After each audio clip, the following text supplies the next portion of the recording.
2016 തെരഞ്ഞെടുപ്പ് കാലത്ത് വൻതുകയുമായി എത്തിയ അദാനിയുടെ ആൾക്കാരെ മുൻ മുഖ്യമന്ത്രി ഉമ്മൻചാണ്ടി തിരിച്ചയച്ചെന്ന് അദ്ദേഹത്തിന്റെ പ്രസ് സെക്രട്ടറി ആയിരുന്ന PT ചാക്കോ. കോൺഗ്രസിൽ ആരും അദാനിയിൽ നിന്ന് പണം വാങ്ങില്ലെന്ന് ഉറപ്പാക്കുകയും ചെയ്തു. ചാക്കോ എഴുതിയ വിസ്മയതീരത്തെ എന്ന പുസ്തകം ഇന്ന് പുറത്തിറങ്ങുകയാണ്. 2016 തെരഞ്ഞെടുപ്പ് കാലത്ത് വിഴിഞ്ഞം തുറമുഖ പദ്ധതിയുടെ ഉടമ അദാനിയുടെ ആൾക്കാർ സാമാന്യം നല്ലൊരു തുകയുമായി ഉമ്മൻചാണ്ടിയെ കാണാനെത്തി. വാങ്ങിയാൽ വിഴിഞ്ഞം പദ്ധതി അദാനിക്ക് നൽകിയത് പണത്തിനു വേണ്ടിയെന്ന വ്യാഖ്യാനം വരും. അതിനാൽ 1 രൂപ പോലും വാങ്ങില്ലെന്ന് പറഞ്ഞ് ഉമ്മൻചാണ്ടി മടക്കിയെന്നാണ് PT ചാക്കോയുടെ പുസ്തകത്തിലുള്ളത്. UDFന് വലിയ കഷ്ടനഷ്ടങ്ങളുണ്ടാക്കിയ ബാർ പൂട്ടൽ വേണമായിരുന്നോ എന്ന് ചോദിച്ചപ്പോൾ ഉമ്മൻചാണ്ടി മറുപടി ഒന്നും പറഞ്ഞില്ല.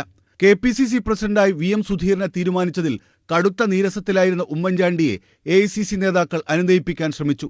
ലോക്സഭാ തെരഞ്ഞെടുപ്പ് പ്രചാരണത്തിന് തുടക്കമിടാൻ കൊച്ചിയിലെത്തിയ സോണിയാഗാന്ധിയെ സ്വീകരിക്കാൻ ഉമ്മൻചാണ്ടി പോയില്ല.